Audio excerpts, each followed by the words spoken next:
Howdy y'all, I am Ricky Lai, and this is a new rejected blue-shelled episode focusing on PokéDraw, an online game where you're supposed to draw Pokemon, but under time.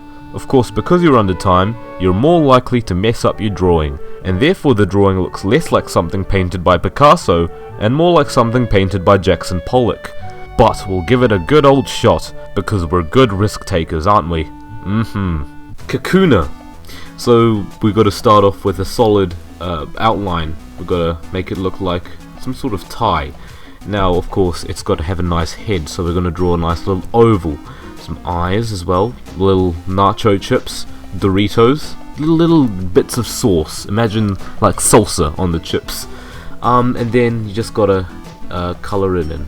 And of course, it doesn't matter, because you're under time. You have an excuse if it looks shoddy. This is just rushed work, and that's what makes it nice. We give it a nice little tie, and there you go, a Kakuna. But we'll move on. Victreebel, a nice little wild plant type Pokemon, I would believe.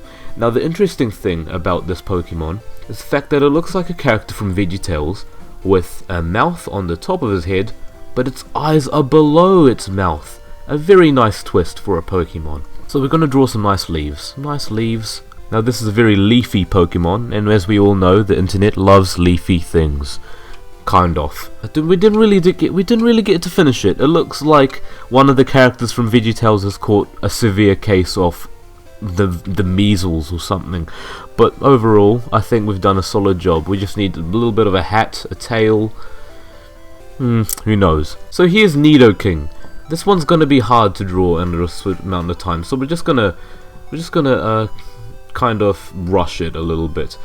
Gonna give it some ears, another hand, then we're gonna draw its belly, its feet, and then a nice tail that goes all the way there. Now we're gonna also color it in. Give it a bit of color.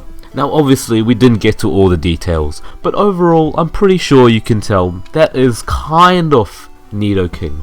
In fact, if we scroll down and see some of the other attempts, it's actually more of a solid effort at Nidoking than the others, except for this one at the very bottom right corner, which is actually pretty solid. The Dugtrio. Now this is what I've been waiting for. You've got a nice little foundation. 3 very reasonable sized lumps. Yeah, like that. It's like 3 scoops of chocolate ice cream on a platter. Now you just draw some rocks, some more rubble, and the noses, which are just gonna be little ovals, and then finally the eyes. Now if that isn't Dugtrio, it's probably the result of a slight mental issue. Tentacruel. Looks like a jellyfish. So we'll start off with the head, then we'll draw some spots.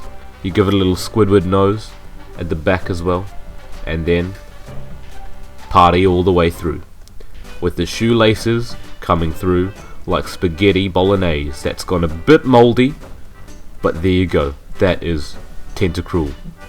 Maybe give it a couple of eyes, and there you go, Tentacruel.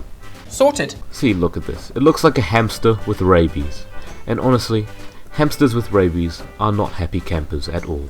But nevertheless, we have to give it a bit of colour. Just really get into all those corners. Make it like, you know, children's colouring book type effort. Jovi crayons, felt tip marker. There you go. Your Raticate. Right.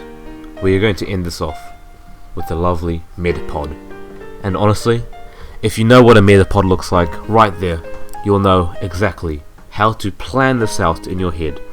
And the reason I'm wasting my time is because it's so easy. It's such a simple Pokemon. You should be able to do this as well. So, start off with a lovely head. Lovely head, lovely head. And now that you've done that, we can finally draw the